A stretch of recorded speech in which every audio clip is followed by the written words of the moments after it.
Hello student, ಈ ವಿಡಿಯೋದಲ್ಲಿ ನಾವು ನಿಮ್ಮ BCom 5th semester income tax subject ನಲ್ಲಿ ಬರುವಂತಹ ಎರಡನೇ ಟೈಪ್ ಕೇಸ್ ಸ್ಟಡಿ ಏನಿದೆ ಅದರ ಬಗ್ಗೆ ಡಿಸ್ಕಷನ್ ಮಾಡೋಣ. ಒಂದು ಎಕ್ಸಾಂಪಲ್ ತಗೊಂಡಿದ್ದೀನಿ. Mister Patil started the construction of the house at Ilkal on 1st January 2020. So Ilkal ನಲ್ಲಿ ಪಾಟೀಲ್ ಅನ್ನೋರು ಮನೆ ಕಟ್ಟೋದಕ್ಕೆ ಪ್ರಾರಂಭ ಮಾಡಿದ್ದಾರೆ 2020 ಜನವರಿ 1ರಂದು.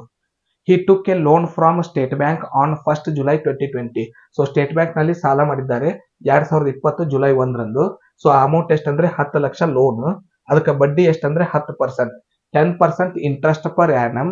House completed on 31st March 2023. So ಮನೆ ಕಟ್ಟೋದು ಮುಗಿದಿದ್ದು 2023 ಮಾರ್ಚ್ 31ಕ್ಕೆ. House is LOP, so let out property, ಬಾಡಿಗೆ ಬಿಟ್ಟಿದ್ದಾರೆ ಮನೆನ. ಮುನ್ಸಿಪಲ್ ವ್ಯಾಲ್ಯೂ ಅದಕ್ಕೆ 15 ಲಕ್ಷ ಇದೆ. ಮುನ್ಸಿಪಲ್ ಟ್ಯಾಕ್ಸ್ ಅದಕ್ಕೆ 25,000 ಇದೆ.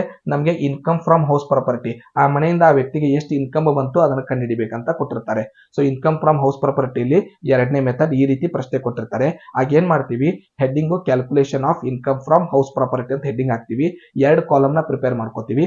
Source of income rupees column ನ ಹಾಕೋತೀವಿ. ಮೊದಲನೇದು ಏನ್ ಮಾಡ್ತೀವಿ, ಮುನ್ಸಿಪಲ್ ವ್ಯಾಲ್ಯೂ ಅಮೌಂಟ್ ಎಷ್ಟಿದೆ ಈ ಕ್ವಶನ್ ಅಲ್ಲಿ ನೋಡ್ತೀವಿ. ಸೊ ಈ ಕ್ವಶನ್ ಅಲ್ಲಿ ಕೊಟ್ಟಿರುವಂತ ಮುನ್ಸಿಪಲ್ ವ್ಯಾಲ್ಯೂ 15 lakh rupees ಇದೆ. So 15 lakh municipal value amount ನ ಎಂಟ್ರಿ ಮಾಡ್ಕೋತೀವಿ. ಸೆಕೆಂಡ್ ವರ್ಕ್ ಏನಂದ್ರೆ, ಈ ಸ್ಟ್ಯಾಂಡರ್ಡ್ ರೆಂಟ್, ಆಕ್ಚುಯಲ್ ರೆಂಟ್ ಇವೇನು ಕೆಲಸ ಇರೋದಿಲ್ಲ.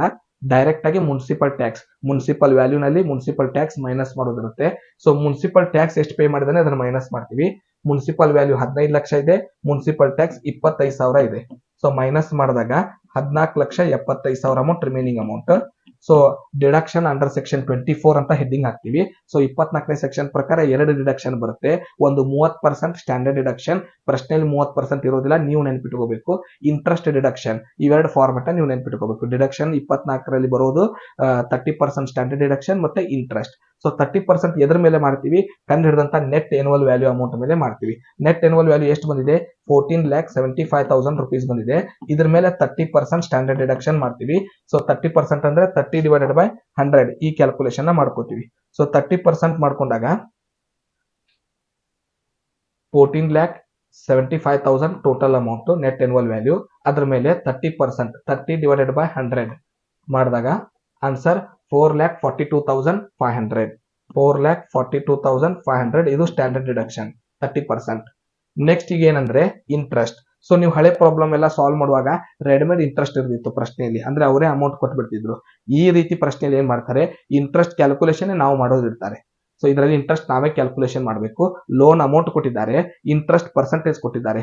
ಫಸ್ಟ್ ವರ್ಕ್ ಏನು, ಇಂಟ್ರೆಸ್ಟ್ ಕಂಡುಹಿಡಿಬೇಕಂದ್ರೆ ಎರಡು ಇಂಟ್ರೆಸ್ಟ್ ಕಂಡುಹಿಡಿಬೇಕು ನಾವು.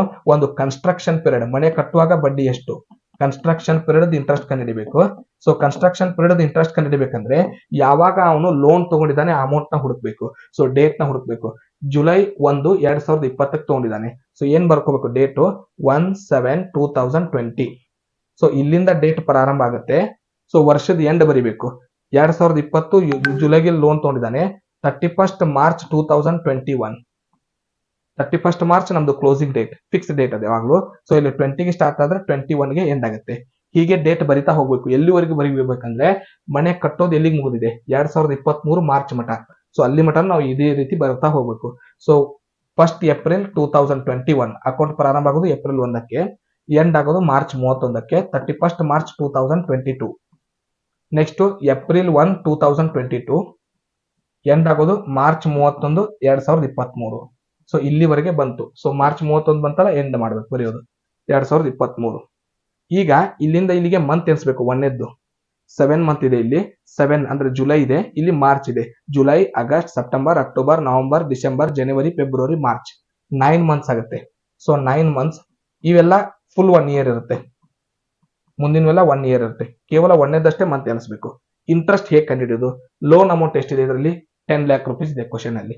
So 10 lakh rupees loan into percentage ಎಷ್ಟು ಕೊಟ್ಟಿದ್ದೀವಿ ಕ್ವಶನ್ ಅಲ್ಲಿ, 10%. Interest of rate of interest 10%. ಇನ್ನು ಮಂತ್ ಏನಿದೆ 9 divided by 12. So 9 divided by 12 ಮಾಡಿದಾಗ ಅಸಲು 10 ಲಕ್ಷ ಸಾಲ ತಗೊಂಡಿದ್ದಾನೆ ಬ್ಯಾಂಕ್ ನಲ್ಲಿ, ಇಂಟು 10% ಬಡ್ಡಿ ಇದೆ ವರ್ಷಕ್ಕೆ, ಇಂಟು 9 ಮಂತ್ ಆಗುತ್ತೆ ಒಂದೇ ಪೀರಿಯಡ್. 9 divided by 12. ಸೊ ಒಂದೇ ಇಂಟ್ರೆಸ್ಟ್ 75,000 ಬಂತು. ಈಗ ಏನ್ ಮಾಡ್ತೀವಿ, ಇಯರ್ಲಿ ಇಂಟ್ರೆಸ್ಟ್ ಗೆ ಮಂತ್ ಇಂಟು ಮಾಡೋದಿಲ್ಲ, ಬರೀ ಅಮೌಂಟ್ ಮತ್ತು ಪರ್ಸೆಂಟೇಜ್ ಅಷ್ಟೇ ಮಾಡ್ತೀವಿ. ಸೊ ಅಮೌಂಟ್ 10 lakh ಇದೆ, ಇಂಟು 10% ಇಂಟ್ರೆಸ್ಟ್ ಕೊಡಬೇಕು, 10 divided by 100, 1 lakh rupees yearly interest. ಮೊದಲೇದಷ್ಟೇ ಮಂತ್ ಇರುತ್ತೆ. ಸೊ 1 lakh ಮತ್ತೆ 1 lakh ಟೋಟಲ್ 2,75,000 ಇಂಟ್ರೆಸ್ಟ್ ಆಯ್ತು. ಈ ಕನ್ಸ್ಟ್ರಕ್ಷನ್ ಪೀರಿಯಡ್ ಗೆ ಗೌರ್ಮೆಂಟ್ ನಿಂದ 1/5 ಕನ್ಸೆಷನ್ ಇರುತ್ತೆ. 5ರಲ್ಲಿ 1 ಭಾಗಕ್ಕೆ ಮಾತ್ರ ನಾವು ಟ್ಯಾಕ್ಸ್ ತುಂಬಬೇಕು. ಆದ್ರಿಂದ ಏನ್ ಮಾಡ್ತೀವಿ, ಬಂದ್ ಇಂಟ್ರೆಸ್ಟ್ ಅಮೌಂಟ್ ಗೆ 2,75,000 ಗೆ 1/5 ಮಾಡ್ತೀವಿ. ಈ 1/5 ಕ್ವಶನ್ ಅಲ್ಲಿ ಕೊಡೋದಿಲ್ಲ, ನೀವು ನೆನ್ಪಿಟ್ಕೋಬೇಕು ರೂಲ್ಸ್ ಅದು. ಸೊ ಟೋಟಲ್ ಬಂದಿರೋ ಇಂಟ್ರೆಸ್ಟ್ 2,75,000 ಇಂಟು 1/5. ಇದರ ಅರ್ಥ 5 ಭಾಗ ಮಾಡಿ 1 ಭಾಗ ಮಾತ್ರ ನಾವು ಇಂಟ್ರೆಸ್ಟ್ ನ ಕನ್ಸಿಡರ್ ಮಾಡ್ತೀವಿ, 55,000. ಈಗ ಕರೆಂಟ್ ಇಯರ್ ಇಂಟ್ರೆಸ್ಟ್ ಕಂಡುಹಿಡಿಬೇಕು. ಸೊ ಕರೆಂಟ್ ಇಯರ್ ಅಂದ್ರೆ ಪ್ರೆಸೆಂಟ್ ನಿಮ್ದು ಪ್ರೀವಿಯಸ್ ಇಯರ್ ಏನಿದೆ ಅದನ್ನ ಬರೀಬೇಕು. ಅದೇನ್ ಡೇಟ್ ಅಂದ್ರೆ ಏಪ್ರಿಲ್ 1, 2023 ಇಂದ ಮಾರ್ಚ್ 31, 2024 ಈ ಡೇಟ್ ಬರೋದು. ಅಮೌಂಟ್ ಎಷ್ಟಿದೆ, ಸಾಲ 10 ಲಕ್ಷ, ಬಡ್ಡಿ ಎಷ್ಟಿದೆ 10%, ಫುಲ್ ಅಮೌಂಟ್ ನ ಹೊರಗೆ ಹಚ್ಚಬೇಕು. 1 ಲಕ್ಷ ಇಂಟ್ರೆಸ್ಟ್ ಬರುತ್ತೆ. So previous year current year ಗೆ ಏನಿರುತ್ತೆ, ಫುಲ್ ಅಮೌಂಟ್ ಇಂಟ್ರೆಸ್ಟ್ ಪೇ ಮಾಡಬೇಕು. ಈ ಕನ್ಸ್ಟ್ರಕ್ಷನ್ ಪೀರಿಯಡ್ ಇಂಟ್ರೆಸ್ಟ್ ಏನಿರುತ್ತೆ 1/5 ಕ್ಯಾಲ್ಕುಲೇಷನ್ ಮಾಡಬೇಕು. ಸೊ ಈಗ 2 ಇಂಟ್ರೆಸ್ಟ್ ಹಚ್ಚಿದ್ವಿ ಮತ್ತು ಡಿಡಕ್ಷನ್ ಅಂಡರ್ 24 ಸೆಕ್ಷನ್ ಅಲ್ಲಿ ಬರುವಂತ 30% ಸ್ಟ್ಯಾಂಡರ್ಡ್ ಡಿಡಕ್ಷನ್ ಹಚ್ಚಿದ್ವಿ. ಮೈನಸ್ ಮಾಡಿ ಫೈನಲ್ ಇನ್ಕಮ್ ಕಂಡುಹಿಡಿತೀವಿ. ಸೊ ಎಲ್ಲಿ ಮಟ್ಟ ಲೆಕ್ಕ ಪ್ರಾಬ್ಲಮ್ ಮಾಡಿದ್ವಿ ಅಂದ್ರೆ ನೆಟ್ ಎನ್ಯುವಲ್ ವ್ಯಾಲ್ಯೂ ಕಂಡುಹಿಡಿದ್ವಿ. 14,75,000 ನೆಟ್ ಎನ್ಯುವಲ್ ವ್ಯಾಲ್ಯೂ ಆಗಿತ್ತು. Minus standard deduction 4,42,500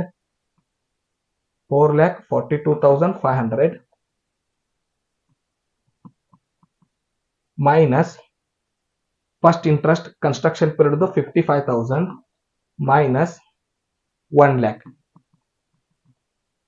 answer 8,77,500. So house property income 8,77,500. So ಈ ರೀತಿಯಾಗಿ ಒಂದು ಪ್ರಶ್ನೆ ಬರುತ್ತೆ. ಇದಕ್ಕೆ ಯಾವುದೇ ರೀತಿ ಥಿಯರಿ ಬರೆಯೋ ಅವಶ್ಯಕತೆ ಇರುವುದಿಲ್ಲ, ಬರೀ ಪ್ರಾಬ್ಲಮ್ ಬಿಡಿಸಿದ್ರೆ ಕಂಪ್ಲೀಟ್ ಆದಂತೆ. ಮುಂದಿನ ವಿಡಿಯೋದಲ್ಲಿ ಮತ್ತೆ ಬೇರೆ ಮೆಥಡ್ ನ ಕ್ವಶನ್ ಒಂದಿಗೆ ಸಿಗೋಣ. ಧನ್ಯವಾದಗಳು.